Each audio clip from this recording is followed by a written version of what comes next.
Mangwanani akanaka tinokugamuchirai zvekare kune chimwe chirongwa chatinokupakurirai masecrets nemaconfessions.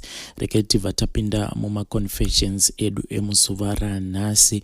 Hanzi please hide me mukoma Nashi makadii. Inini mukoma ndakabatwa Chibharo nemwana wava Tete Vangu ndichiri grade 7 mushure mekunge amai vangu vashaya. Baba vakabva vatora umwe mudzimai, so nerimwe zuva mwana uyu wava Tete akauya kuzondikumbira kuti agare neni ndichienda kuchikoro kuHarare. So ndakati ndava kuHarare kuya, nerimwe zuva akafamba neni huri usiku semunhu ainge aine motikari. Inini ndaitofarawo kuti zvimwe kuda upenyu hwangu hwachinja semunhu ainge ava kugarawo kumaruwa. Nyamba ndipo pakafira upenyu hwangu.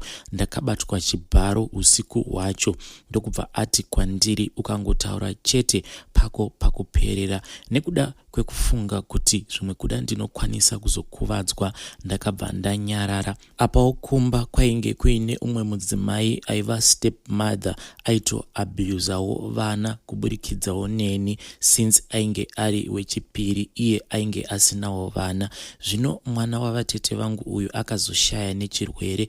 Ini panguva yacho ndainge ndati kurei. Pandakangonzwa kuti ainge akashaya nechirwere, ndakabva ndamhanya ndikanotariswawo kuNew Start Center, ndokubva ndawanikwa ndiinacho chirwere.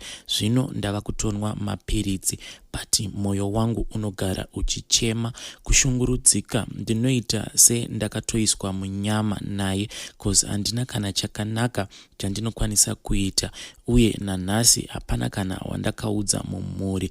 Ndingadiwo kuti ndikwanise kubatsirikana, cause ndinogara ndichingomutuka kunyange akafa kudaro, cause iye vana vake they are now happily married nekutochata zvose, but inini ndigere ndiri kungotevererwa neminyama. Please notify me when you have posted. Ndiyo confession yatakatumirwa nemwanasikana uyu. She really needs strong counseling. Kana kuine vanenge vachida kumuoffer counseling, please feel free to do so comment section. Also inbox me with your messages, ndobva ndango forwardira kuna Haiti. Regai tibva taenda panyaya yedu inotevera. Hanzi hello Nashi, please hide me. Ndakaonawo confession yeumwe musikana aiti vanhu vanofungidzira kuti profeti ndi brother vake, iye atoriwo side chick yavo.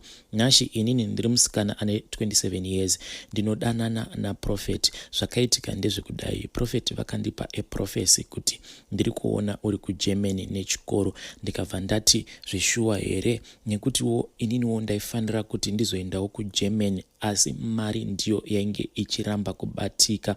Vakabva vati ndizovaona after church service. Ndakafara zvisingaiti ndichiti Mwari mandinzwawo. Then after church service ndakabva ndaenda kunoona prophet. For sure vakabva vati kwandiri, I am going to give you 3,000 US, but mari iyi ndichakupa in installments, andikupe yose ka1. Vakabva vati ndinoda kuzokuona manheru. So ndakazoenda manheru aya, ndikasvika ndikapinda muoffice mavo. Vakabva vatanga kundiudza kuti unoziva here kuti God took his time when he created you. Vachitaura kudai vainge vachitondibata ruoko rwangu. Vakabva vandiudza kuti handidi kuti utambisirwe nguva yako nevakomana ava vasina kana chinhu. Ineni I can take care of you kweupenyu hwako hwose. I can take care of your family. Saka ndikabva ndatarisa situation yangu, ndikabva ndatanga kudanana naprofeti. But pandakadanana naprofeti ndaisaziva kuti kunze uko kutone mamwe magirlfriends akawandisa. Ndainge ndazvipira hangu kuti ndichadyirwa musaga naprofeti, ndichingozviudza kuti kuva pabarika it's normal, but slowly ndava kuona kuti profeti vane magirlfriends akawandisa. Zvinhu izvi zvinondidya moyo. Chinonyanya kundirwadza ndechekuti I have had several pregnancies, but mimba dzacho dzinozongobva so mysteriously. Saka ndakazomboisawo family planning, but now prophet vava kuti ndibvise family planning iyoyo. Vari kuti vari kuda kuti inini navo tiite mwana. But kana ndikaverenga nhumbu dzabva ndava kutya kuti kana ndikaramba ndichingobatira pamuviri nhumbu dzichibva maybe ndinokwanisa kupedzisira ndazozvikanganisa chibereko changu. I am in such a desperate situation yekuti ivo profeti vakauya kumba kwandinogara, it takes my phone vanoivhura-vhura but yavo phone handibvumidzwi kana kuibata. As soon as he comes to my place vanobva vaswitcha off phone yavo. Zvinhu izvi zvinondirwadza because mavari ndakatopinda nemwoyo. I have tried to convince him kuti I can just wait for him, handife ndakazodanana nemumwe mukomana zvekare, ndichangova munhu wekuti ndinenge ndakangomirira ivo. But chiri kundirwadza ndechekuti I have seen kuti ivo vanodanana nevanhukadzi vakawanda. How can I move myself out of this situation? Freedom chaiyo handitorina, I mean freedom of movement. Ndikada kuenda mutown vanodiudza kuti ndiri kutumira driver, ndikati ndinoda kuenda kunotenga chakati even pamashops ari padhuze nepandinogara vanobva vanditi handidi kuti ufambe uri wega because I am afraid kuti ndinozokutorerwa. Mubvunzo wangu ndewekuti is prophet ava just manipulating me? Ndiri kushandiswa here? There are sometimes yekuti vanokwanisa kukutuka pafoni zvekuti unoshaya kuti munhu uyu munhu waMwari here. Apa mhosva yako inenge iri yekuti wangononoka kudaira call chete. Kana vakakushaudha pafoni vanouya vokutorera foni voenda nayo, vanokwanisa kugara nayo kwemazuva but the next time pavanozouya vanouya vachiita kunzwisa tsitsi votopfugama vachichema vachiti ndinokuda. Ndiri kutsvakawo advice kuti ndoitawo move on say. Mind you, prophet ava ndiye murume wandakatanga kuziva. Up until today handina kumbogara ndaziva umwe murume zvekare. Ndiyo yanga iri nyaya yatakatumirwa navanzvadzi vedu ava. She is looking for advice. Regai tibva taenda panyaya yedu inotevera. Anzi, hello mukomanashi, please post for me as Heidi and also hide my location. Ndiri murume ane makore 47 ekuzvarwa, ndinozvishandira hangu, ndinogara nemukadzi wangu from my second marriage. Inini ndine confession kumukadzi wangu wandinogara naye kuti ndine umwe mwana uyu akaita muhombe kune last born yedu. Inini ndakasangana naamai ava ndine mukadzi wangu wekutanga, saka takabva tadanana kubva 2011 nemukadzi uyu, tikava nemwana wekutanga tose 2012, then 2014 takabva tava neumwe mwana wechipiri. Izvi zvakaita kuti mukadzi wandaigara naye mumba andisiye, asi akabva andisiyira vana. Ndokubva ndati kusmall house yangu iya, uya uve mukadzi wangu, asi iye akamboti ndichambotanga ndichafunga nekuti ainge asingadi hake, but later on akazobvuma. Ndokubva auya nevana vake, vamwe vana vake havasi vangu but I accepted them all. Iye vana vangu ainge asingavadi, saka one by one akabva atanga kuvadzinga. To be honest with you mukoma, mukadzi uyu anonetsa. She is never grateful. No matter what you do, she is never grateful. But ndinongomuda zvakadaro. There are sometimes wekuti kana ndakagara naye I can see kuti mukadzi uyu she is very toxic, munhu wekuti kana uinaye unongogara uine stress because haagutsikane. So sometimes I just feel like let me just walk away nekuti mumarriage medu hamuna kana happiness. But ameno kuti chii chinomboitika kwandiri, because every time when I try to walk away ndinobva ndatanga kufunga kuti mukadzi uyu handimbofe ndakasangana nemukadzi akaita saye nekuti iye aripo. Kana ndichiti aripo I don't mean kuti paface kana kuti body structure, but munhu ane zvinhu zvake zviya zvinonzi zvidhori zvake zvakaita kukura zvekuti kana akatanga kuzvitambisa panguva iya yamunenge muchisika mhuri, zveshuwa unokanganwa kana zvose zvaanenge akakutadzira. That's why I end up going back to her, and iye akatoona kuti ndizvo zvandinongoramba ndakanamira paari. Saka kana kuri kunzi tikanetsana, she just rush kuti tiite bonde, then I just forget everything else. Then last year but one ndakabva ndamitisa umwe mukadzi uya akabva abatsirwa last year kuna naJuly ikoko. Ndakabva ndatanga kuvanza mwana uyu ndichingomuchengeta semachengetero andinoita vamwe vana. Mwana uyu namai vake hapana kana chandinombovashayisa chero chimwe zvacho, nekuti handifarire kuti vana vangu vatambure, zvekare handifarire kuti vana vangu vagare mudondo. But I am so scared kuti kana ndikazoudza mukadzi wangu wandiinaye mumba kuti ndine umwe mwana kunze uku, anozoshusha mwana wangu uyu, nekuti kana mukamuona achirova vake vana unoita kunzwa tsitsi, and if you try to intervene anobva akuudza kuti ava siyana navo, siya ndivarange ini. Mukadzi wangu uyu munhu wekuti haanzwisisi. Pandiri kutsvagawo help ndepekuti how do I then gradually introduce uyu mwana wangu wemusango kune mhuri yangu yose. I'll be waiting for my comments evamwe mucomment section. Ndiyo nyaya yakatumirwa namukoma vedu ava. Regai tibva taenda panyaya yedu inotevera. Anzi elo mukoma nashi, inini ndiri amai vechikuru uye ndine vana vasikana chete, handisisina kuroorwa, nekuti murume wangu ainge akandiroora akandisiyira nhau yekuti handikwanise kuzvara vana vakomana, so akabva angondidhivosa ndokubva abuda akaenda kuSouth Africa, and from there on handina kana kuzomboreceiva any communication ichibva kwaari.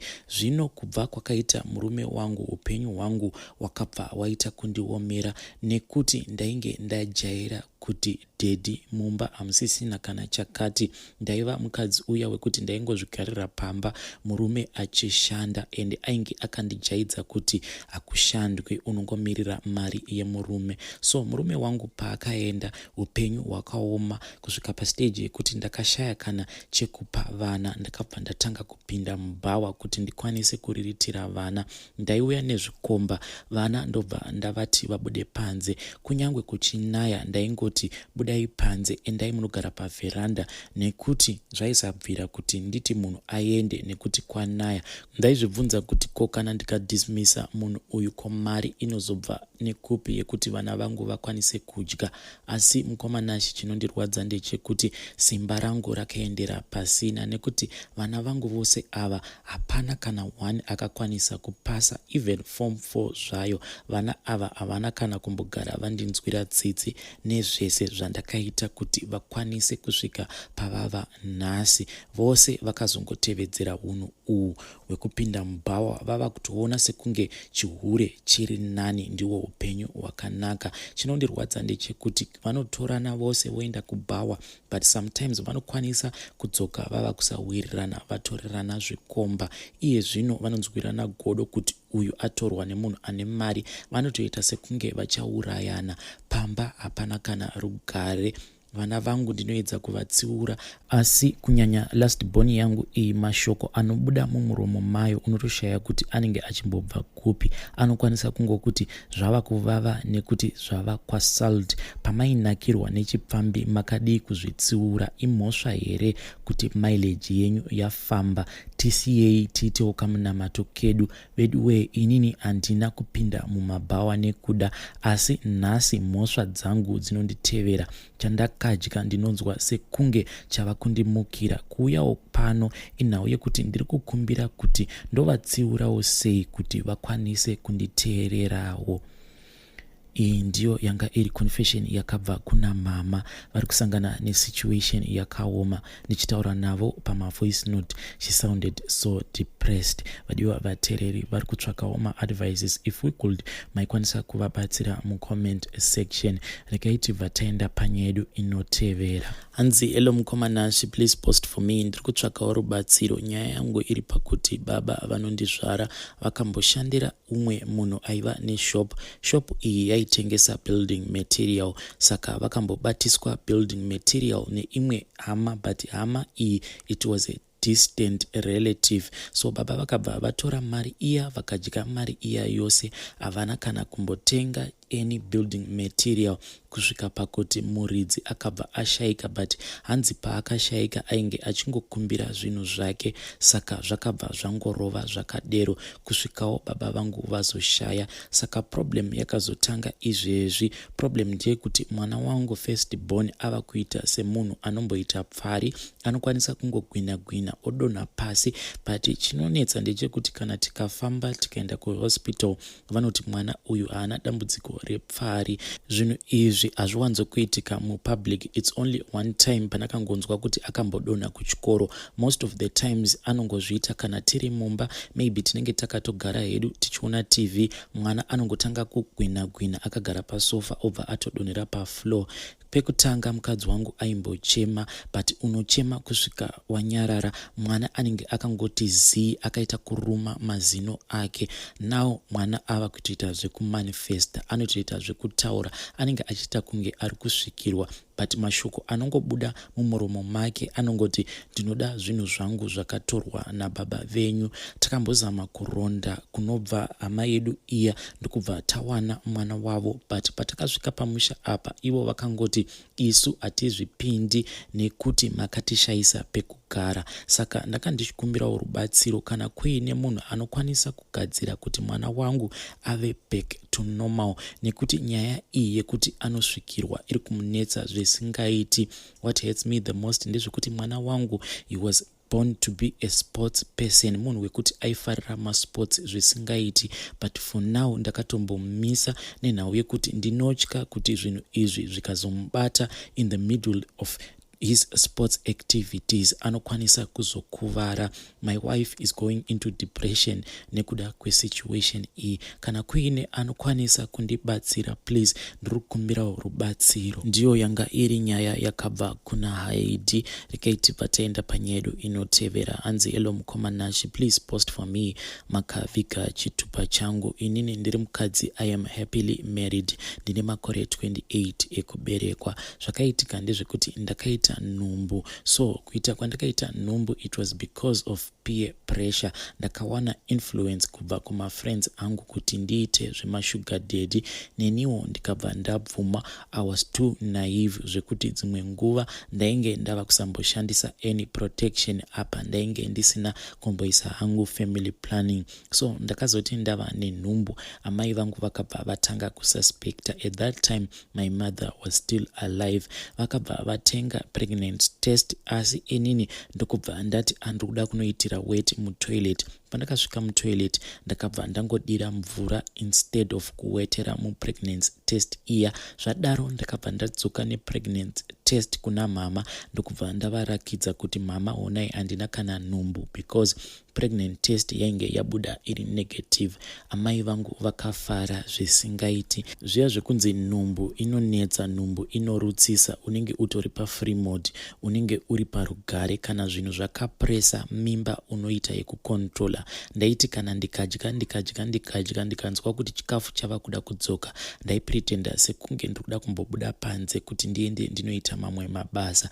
Ndaenda kuseri kwemba ndobva ndatanga kurutsa, but hakuna chinhu chinorwadza sekurutsa wakanyarara usingade kuti sound iya inobuda kana uchirutsa vanhu vasainzwe. Ndakati ndagara dumbu rangu rava kukura, so ndaitora tai yangu yekuchikoro ndobva ndazvisunga netai iya padumbu kuti zvisanyanya kuonekwa. Then one night ndakamuka pakati peusiku, ndainzwa kamwe kapain, but kapain aka ndainge ndisati ndambosangana nako. Ndainzwa kapain ikakaka kumashure kwangu uku. Kapain aka kaimboti kakanyarara kombomira, kakanyarara kombomira. Ini handina kuziva kuti ndainge ndava kutopinda muleba. Early morning ndichienda kuchikoro ndakatanga kunzwa kuti ndiri kuyerera mvura. Ndakambozama kuhadhira ndiri kuchikoro, but ndakati ndiri muclass ndikanzwa kuti pain iya haichaiti. Ndikatanga kuridza mhere. Ticha vaindidzidzisa ndipo pavakati mwana uyu atopinda muleba ka uyu. Ndokubva vadana mamwe maticha ndokundimhanyisa vakaenda neni kuclinic. Ndakazoenda kuclinic kuya handina kana kumbotora time, mwana ndokubva atanga kupusha, ndakazamawo kupusha but hapana kana chandaiziva, pasina kana time ndakabva ndazvara. Amai vangu vakazoya kuchipatara but vakachema zvisingaiti nekuti painge pasina kana preparation, painge pasina kana anything. Ndipo pandakazoona kuti amai vako ndiamai vako zvechokwadi, nekuti vakabva vaburitsa her last money ndokubva vatenga zvose zvaidiwa kuti ndikwanise kubuda nemwana muchipatara. Now that I have grown up, kana ndikatanga kufunga amai vangu ndinomboita time yekuti ndinongotanga kuburitsa misodzi, ndozvibvunza kuti asi paya zvandakaita I did break my mother's heart. Naizvezvi kuti ndizviudze kuti muridzi wemwana uyu firstborn yangu ndiani handitozivi, nekuti vanhu vandaidanana navo at the same time vainge vakawandisa, uye zvekare ndainge ndiri mwana mudiki. Kunyange nditi ndiverenge madays acho kuti ndikwanise kuziva kuti akandipa pamuviri pemwana uyu ndiani, sezvo ndainge ndiri mwana mudiki, most of the men vandaisangana navo pabonde vaingonditorera advantage yekuti ndiri mwana mudiki. Munhu aikwanisa kungokuudza kuti ndapfeka protection but iye anenge asina. Ndaizotozviona later on kuti ko munhu uyu anga asina kupfeka any protection. Mwana wangu izvezvi ari kukura, kuti ndimuudze kuti dzinza rako riri kwakati handitombozivi. Also I feel sorry for my husband, nekuti by the time yaakandiwana, even though ndainge ndiine mwana wangu 1, akangotarisa zera rangu akabva angofungidzira kuti ndainge ndakangomitiswa ndikabva ndadhambwa nemukomana wangu. But dzimwe nguva hana yangu inomborova kuti ko murume wangu akafind out kuti at that young age ndakaita kuchinjanisa varume vakawandisa, will he ever trust me?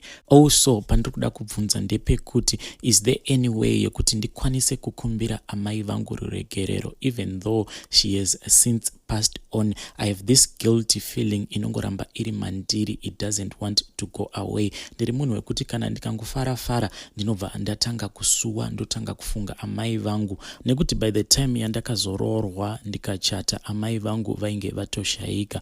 On my wedding day, kuchema kwandaiita ndaichema what my mother went through pandakamitiswa ndichiri kuchikoro. Iyi ndiyo nyaya yangu. Mukomanashi, kana mukazoposta please notify me ndizotevererawo macomments evamwe. Ndiyo yanga iri confession yakabva kuna vahanzvadzi vedu ava. Vadiwa vateereri, awa ndiwo masecrets nemaconfessions atanga tiinawo muzuva ranhasi. Tosangana zvekare mune zvimwe zvirongwa zvinotevera.